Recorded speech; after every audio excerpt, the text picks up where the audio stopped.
Иран объяснил Трампу, в чем тот не прав. Муджтаба Хаминеи отдал приказ армии, когда и как атаковать корабли других стран. В Ормузском проливе экологическая катастрофа. Один из крупнейших в мире танкеров подбит Ираном. Пятно нефти уже на десятки миль. Трамп собирается в Китай. Сможет ли Си Цзиньпинь прекратить войну США с Ираном? Кая Каллас язвительно высказалась о Шрёдере как посреднике на переговорах с Россией. Евросоюз ввел санкции против россиян, причастных к депортации украинских детей. Макрон в Африке восстанавливает влияние Парижа на континенте, предлагает партнерство и преподает хорошие манеры молодежи. Эвакуация с лайнера с хантавирусом продолжается. Еще у нескольких пассажиров обнаружили инфекцию. В Грузии новый патриарх. Им избран Шио III. А теперь об этом подробно и по делу. Это «Один день». Подпишитесь, поставьте лайк этому видео и оставьте свой комментарий. Заранее спасибо и начинаем.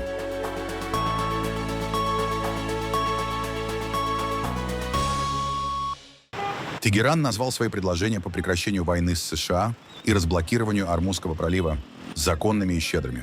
Об этом заявил представитель МИД Ирана Исмаил Багаи. Среди ключевых требований Ирана – прекращение морской блокады, гарантия отсутствия новых ударов, снятие санкций и разморозка иранских активов, заблокированных в зарубежных банках под давлением США. Тегеран также требует отмены ограничений на экспорт иранской нефти. Накануне Иран передал Вашингтону официальный ответ на американский план деэскалации. По данным Reuters и Associated Press, предложения Тегерана затрагивают не только ситуацию вокруг Ормузского пролива, но и боевые действия в Ливане, где Израиль продолжает операции против поддерживаемой Ираном Хезболлы. Мы не просили никаких уступок. Единственное, чего мы добивались, это законных прав Ирана. Я оставляю вам и нашему народу право судить, были ли требования Ирана чрезмерными. Призыв Ирана к прекращению войны в регионе. Требование остановить то, что Иран называет морским пиратством против иранских судов. Действия, характеризуемые как военно-морская блокада, а также требование освободить активы, принадлежащие иранскому народу, которые на протяжении многих лет несправедливо заморожены в иностранных банках из-за давления США. Разве это не разумные требования? К сожалению, американская сторона продолжает действовать, исходя из предположений, в значительной степени сформированных нарративами, продвигаемыми сионистским режимом, одновременно продолжая придерживаться односторонних взглядов и необоснованных требований. Иранские газеты вышли с жесткими заголовками на фоне угрозы возобновления войны с США и Израилем. После того, как Тегеран передал Вашингтону встречные предложения по урегулированию конфликта, а Дональд Трамп назвал их полностью неприемлемыми, иранские СМИ начали активно готовить общество к возможной новой эскалации. Консервативная газета «Кайхан», которую считают близкой к верховному лидеру Ирана Муджтабе Хаминеи, вынесла на первую полосу заголовок: «Ракеты и беспилотники корпуса стражей исламской революции нацелены на корабли и базы противника». Издание «Рисалат» написало, что военная машина Америки не сможет выдержать мощную волну иранской наступательной обороны в Персидском заливе. Газета также напомнила о союзе Тегерана с ливанской группировкой Хезболла. Государственная газета «Иран» сделала акцент на переговорах. Ее главный посыл – переговоры не означают капитуляцию. В публикациях подчеркивается, что теперь мяч находится на стороне Вашингтона. Газета «Хамшари Техран» опубликовала материалы о военной инфраструктуре Ирана, скоростных катерах, морских минах и так называемых подземных ракетных городах. А издание «Джам-и-Джам», связанное с государственным телевидением ИРИБ, сообщило, что верховный лидер Ирана отдал новые указания для мощного противостояния врагам. В заголовке прямо говорится: «Вооруженные силы ждут приказа открыть огонь». Американские и израильские официальные лица ранее заявляли, что готовы возобновить удары по Ирану, если переговоры окончательно провалятся. В Ормузском проливе продолжаются атаки на коммерческие суда. Спутниковые снимки, опубликованные аналитиками и морскими сервисами, показывают крупный нефтяной супертанкер «Барака» под флагом ОАЭ с утечкой нефти после удара, предположительно нанесенного иранскими беспилотниками.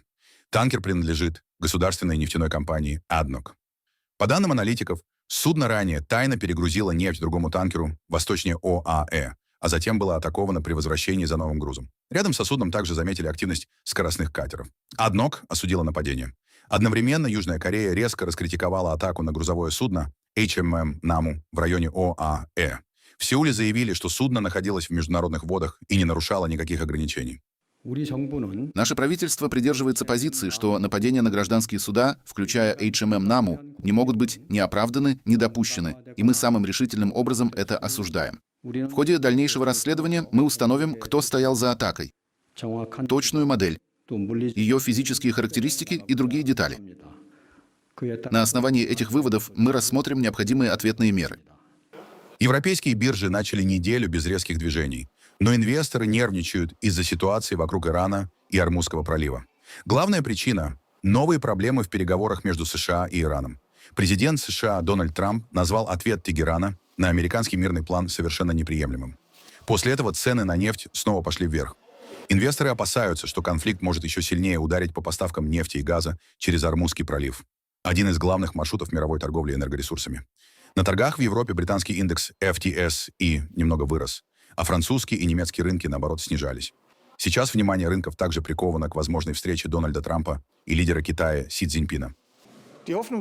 Фондовые рынки, конечно, надеются, что саммит между Дональдом Трампом и Си Цзиньпином приведет к продуктивным переговорам, особенно по вопросу открытия Ормузского пролива. Именно в этом, по сути, и заключается главный вопрос. Именно это в первую очередь беспокоит и интересует фондовые рынки с экономической точки зрения. Поэтому есть надежда, что здесь будет найдено решение, которое затем удастся реализовать и с Ираном. Китай вполне может оказать серьезное влияние на иранское руководство в этом вопросе. Рынки, конечно, внимательно следят за тем, что происходит за столом переговоров между Ираном и Соединенными Штатами. Почти забавно наблюдать, насколько ловко иранцы затягивают переговоры. Каждый проходящий день для американцев — это дорогостоящий день в Персидском заливе со всей той военной техникой, которую они там разместили. Поэтому мы внимательно наблюдаем за происходящим. Мы подходим к этим переговорам с большой надеждой, потому что надеемся, что между Ираном и США действительно удастся достичь решения. Давление на Дональда Трампа усиливается с каждым днем. Президент США Дональд Трамп и председатель КНР Си Цзиньпин встретятся в Пекине 14 и 15 мая. Это будет первый визит американского президента в Китай почти за 10 лет. Изначально поездку планировали еще на март, однако ее отложили из-за войны вокруг Ирана и кризиса в Ормузском проливе. Американские и китайские СМИ называют предстоящий саммит одной из ключевых встреч года для мировой политики и экономики. Однако в Вашингтоне и Пекине уже дают понять, ждать крупных прорывов не стоит. Для Трампа главные темы переговоров – торговля, Иран и Тайвань. Дональд Трамп, конечно, называет Си Цзиньпина своим близким хорошим другом, но они просто знакомы. Поэтому я бы не назвал это саммитом дружбы. Он отнесется к этому он будет очень, я думаю, очень весел. А Си Цзиньпин — это государственный визит. Поэтому Дональда Трампа будут приветствовать так, как, я знаю, китайцы знают, что ему нравится. Но в некотором смысле это саммит по управлению рисками, который проходит в очень важный момент не только в геополитике, мировой геополитике, но и в глобальной экономике. Что касается торговых вопросов, я думаю, Трамп хотел бы, чтобы Китай увеличил закупки американских товаров. И, конечно, похоже, что ведется работа над соглашением о закупках авиационной техники самолетов. Я думаю, он также хотел бы обсудить ситуацию с Ираном и, возможно, убедить Китай сделать больше, чем он делает за кулисами, чтобы оказать давление на Тегеран и добиться, по крайней мере, снятия запрета на пролив Ормуз.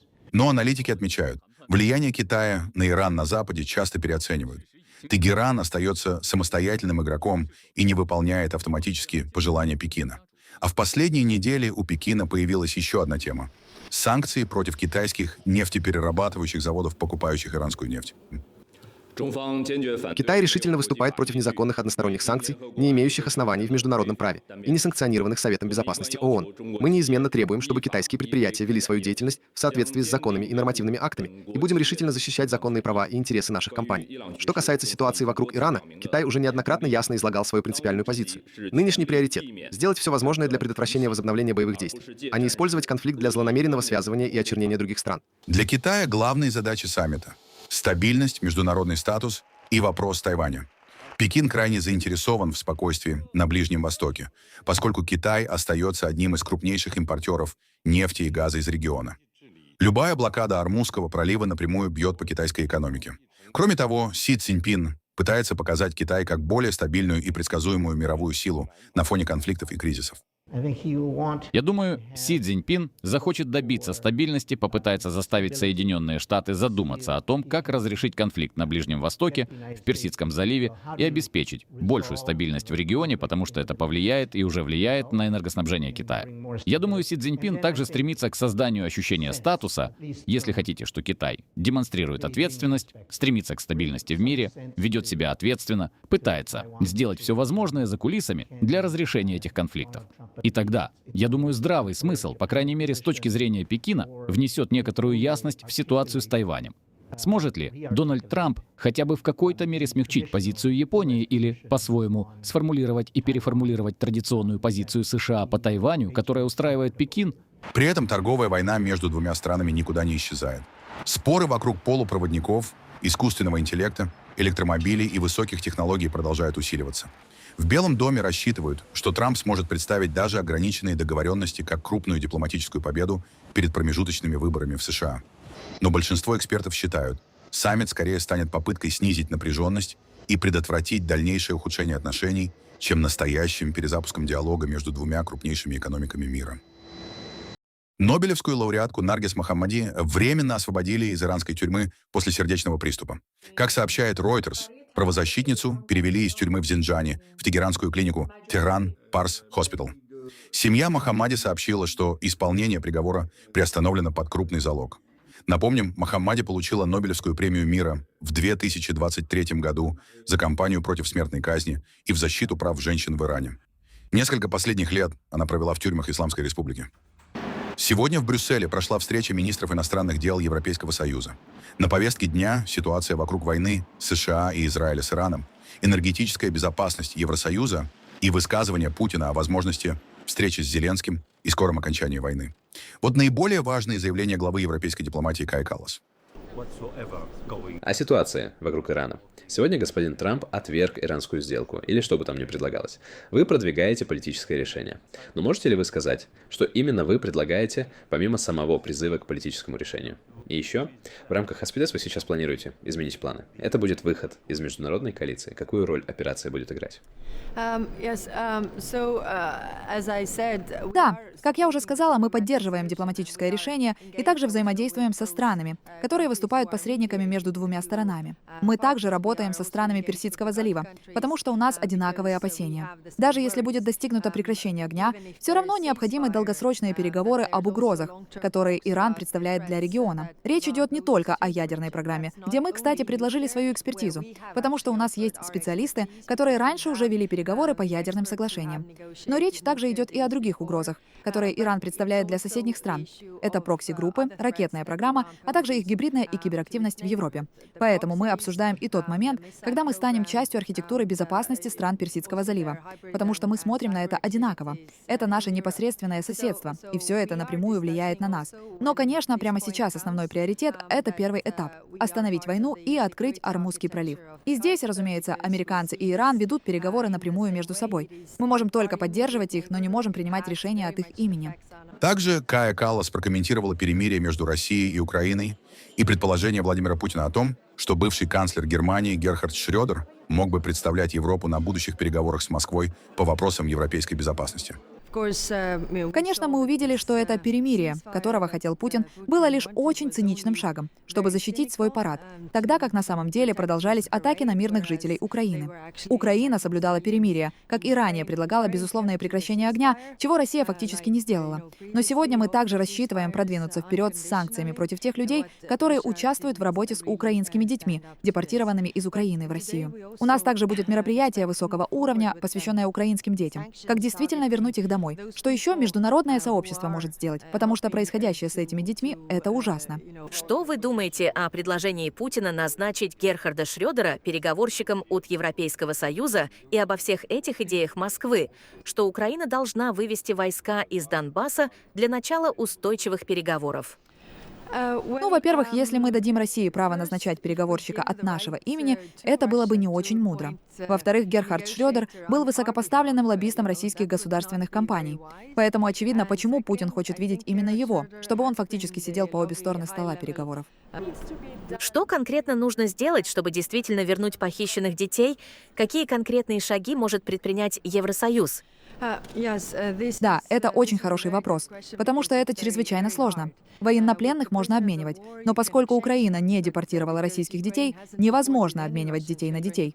Поэтому это гораздо труднее. Как я уже сказала, мы предлагаем санкции против тех людей, которые занимаются этими детьми, чтобы донести сигнал. Вы тоже несете ответственность. У нас также есть различные варианты и предложения, как вести переговоры с Россией для возвращения детей. Но здесь нам нужна вся международная поддержка, в том числе со стороны стран, которые поддерживают более тесные контакты с Россией. Мы будем обсуждать эти проекты сегодня, но это действительно очень сложно.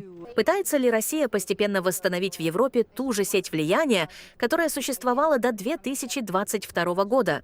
Возвращаясь к вопросу о Шрёдере. Ну, очевидно, что наши противники не спят. Очевидно, они хотят усиливать свое влияние в Европе. К сожалению, мы уже видим это в спортивных организациях, где россиянам позволяют выступать так, будто ничего не произошло. Мы также увидели это на Венецианской биеннале, где они присутствуют так, будто ничего не случилось. Так что они работают постоянно, и нам тоже нужно сохранять бдительность. Должен ли Европейский Союз готовиться к переговорам с Россией о будущем архитектуры европейской безопасности? И нужен ли ЕС специальный представитель для этого? Ну, во-первых, прежде чем обсуждать что-либо с Россией, нам нужно обсудить между собой, о чем именно мы хотим с ними говорить. Именно поэтому у нас впереди встреча в формате с министрами иностранных дел, где мы обсудим предложения, которые я вынесла на рассмотрение, чтобы решить существующие у нас проблемы.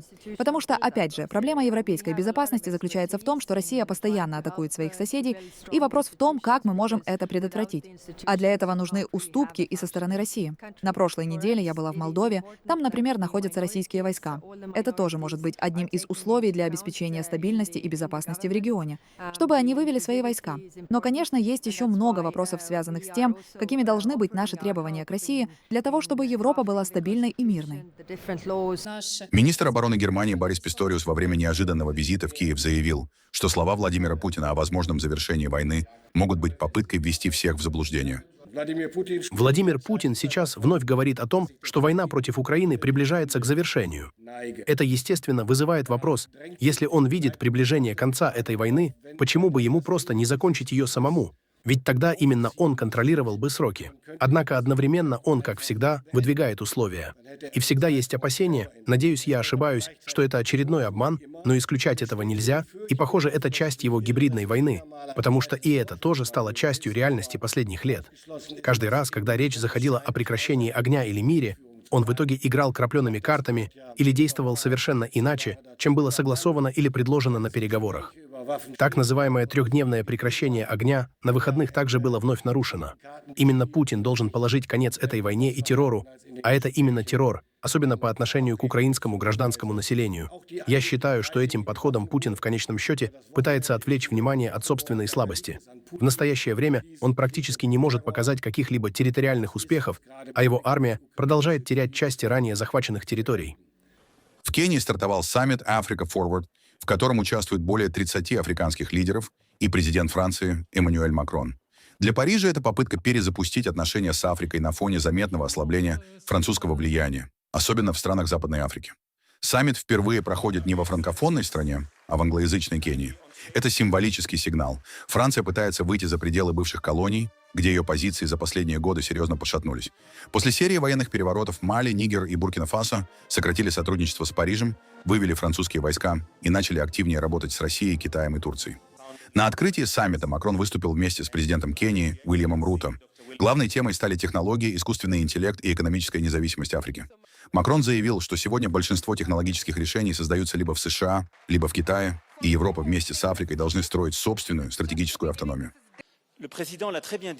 Президент очень хорошо сказал вчера. Мы больше этого не хотим. Нам не нужна ваша помощь. И это даже хорошо, потому что, будем честны, у нас самих уже нет на это ресурсов. К тому же это создает много напряженности. У нас дома постоянно идут споры. Люди говорят, что мы должны им помогать, но у нас и так слишком много собственных проблем и так далее. Нет. Африка развивается. Это самый молодой континент в мире. Это континент с самыми высокими темпами роста в мире. Так что просто Африка. Ей нужны инвестиции, чтобы стать более самостоятельной. Кто-то очень хорошо это сформулировал, и мы хотим быть партнерами на равных, потому что на самом деле мы в Европе ведем ту же самую борьбу. Многие решения создаются в США или создаются в Китае. И когда вы говорите об искусственном интеллекте, хорошо, сегодня многие из нас являются потребителями. Поэтому я считаю, что у нас общая борьба, общая задача — инвестировать в создание нашей стратегической автономии для Европы и Африки. И если мы будем строить ее вместе, мы станем гораздо сильнее.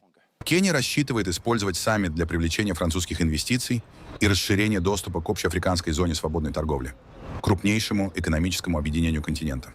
Отдельная тема переговоров – долги африканских стран. Многие государства региона требуют реформы мировой финансовой системы и более мягких условий кредитования. По данным Всемирного банка и МВФ, сразу несколько африканских экономик находятся на грани долгового кризиса после пандемии, роста цен на энергоносители и последствий войны вокруг Ирана, которая ударила по стоимости топлива и продовольствия. У нас в Кении работает много компаний в сфере БПО. Почему? Потому что у нас молодые люди с нужными навыками, у нас подходящая инфраструктура с точки зрения интернет-связи, и у нас очень инициативное и предприимчивое население. Поэтому, на мой взгляд, именно в этом направлении мы движемся. И я думаю, что каждая страна должна думать в этом направлении, потому что будущее за технологиями, будущее цифровое, а искусственный интеллект станет его центральной частью. Я один из тех, кто говорил: я не смотрю ни на Запад, ни на Восток. Я смотрю вперед.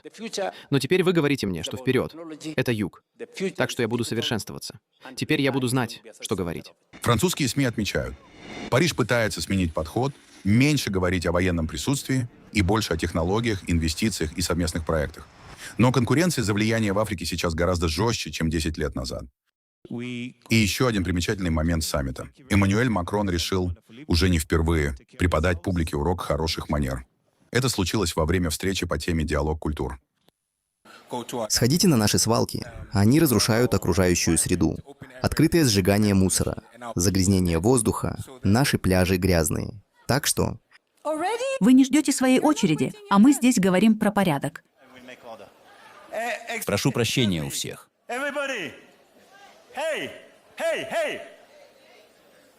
Извините, ребята.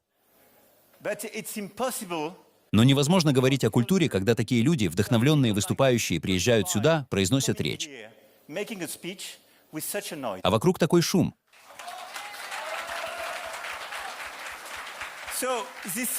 Это полное неуважение. Поэтому я предлагаю, если вы хотите проводить двусторонние встречи или говорить о ком-то другом, то есть о чем-то другом, у вас есть комнаты для двусторонних переговоров, или выйдите наружу. Если хотите остаться здесь, тогда мы слушаем людей и играем по одним и тем же правилам. Хорошо? Продолжается масштабная эвакуация пассажиров круизного лайнера MV Hondius, на борту которого произошла вспышка хантавирусной инфекции. Самолет с 17 гражданами США ночью приземлился в Небраске. Пассажиров встречали полиция, медики и специальные бригады в защитных костюмах. Людей доставили в карантинные и медицинские центры для наблюдения. Американские власти сообщили, один пассажир дал слабоположительный тест на Андес-вариант хантавируса, еще у одного наблюдаются легкие симптомы. Оба летели в специальных биозащитных капсулах. Власти подчеркивают, риск массового распространения остается низким. Одновременно Франция подтвердила первый положительный случай у своей гражданки. По данным Минздрава, ее состояние ухудшается. Под наблюдением находится уже 22 контактных человека. У пациентки тест оказался положительным. Как вы знаете, на борту находились 5 граждан Франции, включая эту женщину. И, конечно же, связались с 22 людьми, которые были идентифицированы как контактные лица.